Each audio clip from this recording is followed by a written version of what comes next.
Preface to Sri Chaitanya Charitamrita. There is no difference between the teachings of Lord Chaitanya presented here and the teachings of Lord Krishna in Bhagavad Gita. The teachings of Lord Chaitanya are practical demonstrations of Lord Krishna's teachings. Lord Krishna's ultimate instruction in the Bhagavad Gita is that everyone should surrender unto him, Lord Krishna. Krishna promises to take immediate charge of such a surrendered soul. The Lord, the Supreme Personality of Godhead, is already in charge of the maintenance of this creation by virtue of his plenary expansion, Kshirodakshay Vishnu. But this maintenance is not direct. However, when the Lord says that he takes the charge of his pure devotee, he actually takes direct charge. A pure devotee is a soul who is forever surrendered to the Lord, just as a child is surrendered to his parents or an animal to its master. In the surrendering process, one should first accept things favorable for the devotional service, discharging devotional service. Second, rejecting things unfavorable. Third, always believe firmly in the Lord's protection. Fourth, feel exclusively dependent on the mercy of the Lord. Five, having no interest separate from the interest of Lord. And sixth, always feel oneself meek and humble.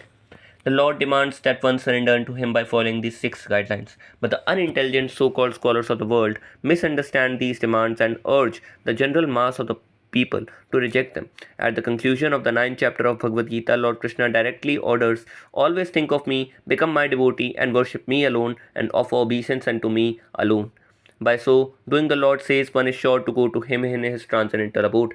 But the scholarly demons misguide the masses of people by directing them to surrender not to the personality of God, but rather to the impersonal, unmanifested, eternal, unborn truth. The impersonalist Mayavadi philosophers do not accept that ultimate aspect of the absolute truth is the supreme personality of God. If one desires to understand the sun as it is, one must first face the sunshine under the sun globe. And then, if one is able to enter into that globe, one may come to face with the predominating deity of the sun. Due to a poor fund of knowledge, the Mayavadi philosophers cannot go beyond the Brahman effulgence, which may be compared to the sunshine. The Upanishads confirm that one has to penetrate the dazzling effulgence of the Brahman before one can see the real face of the personality of Godhead.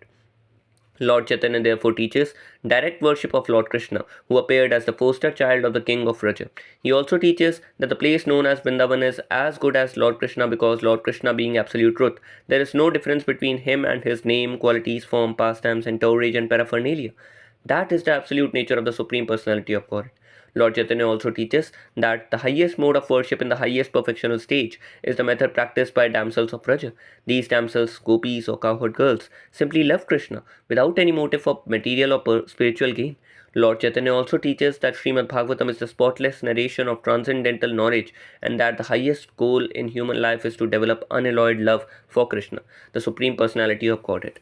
Lord Chaitanya's teachings are identical to those given by Lord Kapila, the original propounder of the Sankhya Yoga, the Sankhya system of philosophy. This authorized system of yoga teaches meditation on the transcendental form of the Lord. There is no question of meditating on the something void or impersonal.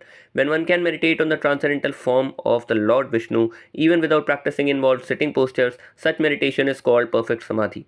That is kind of meditation is perfect samadhi is confirmed at the end of 6th chapter of Bhagavad Gita, where Lord Krishna says that of all yogis the greatest is the one who constantly thinks of the Lord within the core of his heart with love and devotion.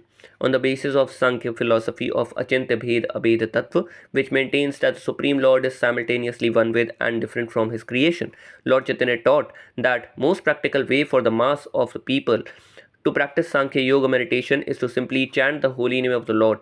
He taught that the holy name of the Lord is the sound incarnation of the Lord, and that since the Lord is absolute whole, there is no difference between his holy name and his transcendental form. Thus, by chanting the holy name of the Lord, one can directly associate with the Supreme Lord by sound vibration. As one practices chanting, this sound vibration one passes through three stages of development: the offensive stage, the clearing stage, and the transcendental stage. In the offensive stage of chanting, one may desire all kinds of material happinesses, but in the second stage, one becomes clear of all material contamination. When one is situated on the transcendental stage, one attains the most coveted position, the stage of loving God. Lord Chaitanya taught that this is the highest stage of perfection for human beings. Yoga practice is essentially meant for controlling the senses. The central controlling factor of all senses is the mind. Therefore, one first has to practice controlling the mind by engaging it in Krishna consciousness. The gross activities of mind are expressed through the external senses, either for the acquisition of knowledge or for the functioning of the senses in accordance with will. The subtle activities of the mind are thinking, feeling, and willing, which are carried out according to one's consciousness, either polluted or clear. If one's mind is fixed on Krishna, his name, qualities, form, pastimes, entourage, and paraphernalia, all one's activities, both subtle and gross, become favorable. The Bhagavad Gita's process of purifying consciousness is the process of fixing one's mind on Krishna by talking of his transcendental activities, cleansing his temple, going to his temple, seeing the beautiful transcendental form of the Lord nicely decorated, hearing his transcendental glories, tasting food offered to him, associating with his devotees, smelling the flowers and tulsi leaves offered to him, engaging in activities for the Lord's interest, becoming angry at those who are malicious towards devotees, etc.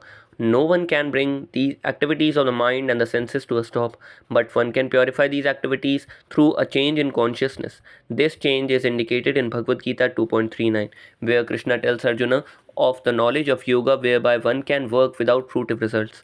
O son of Pritha, when you act in such a knowledge, you can free yourself from the bondage of works. A human being is sometimes restricted in sense gratification due to certain circumstances, such as disease, but such prescriptions are for the less intelligent.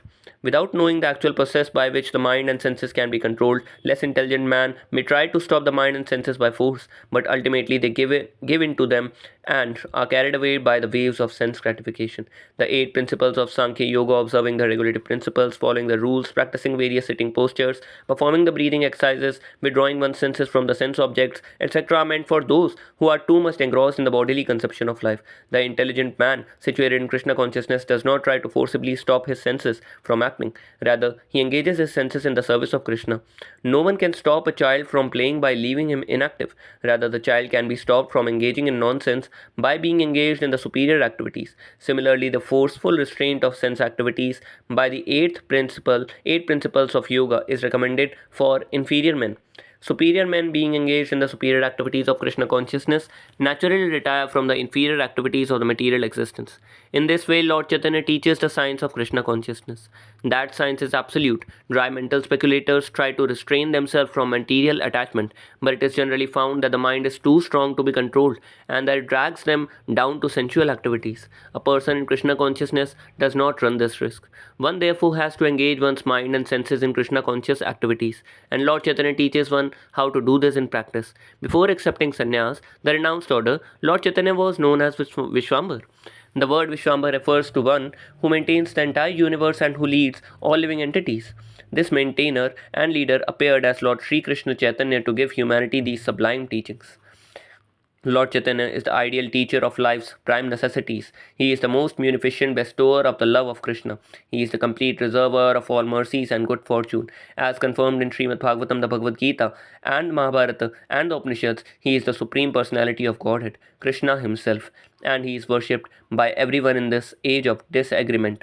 Everyone can join in his Sankirtan movement. No previous qualification is necessary. Just by following his teachings, anyone can become a perfect human being.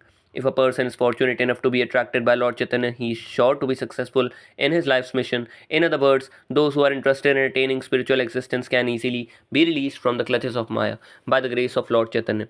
The teachings presented in this book are non-different from the Lord. The conditioned soul engrossed in the material body increases the pages of history by all kinds of material activities. The teachings of Lord Chaitanya can help the members of human society stop such unnecessary and temporary activities and be elevated to the topmost platform of spiritual activities, which begin after the liberation from material bondage. Such liberated activities in Krishna consciousness constitute the goal of human perfection.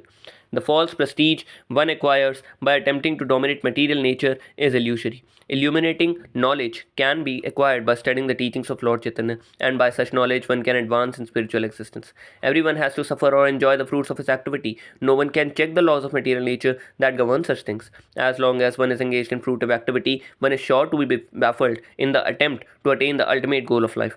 I sincerely hope that understanding the teachings of Lord Chaitanya present in this book, Sri Chaitanya Charitamrita, human society will experience a new light of spiritual life which will open the field of activity for the pure soul. Om Tat Sat.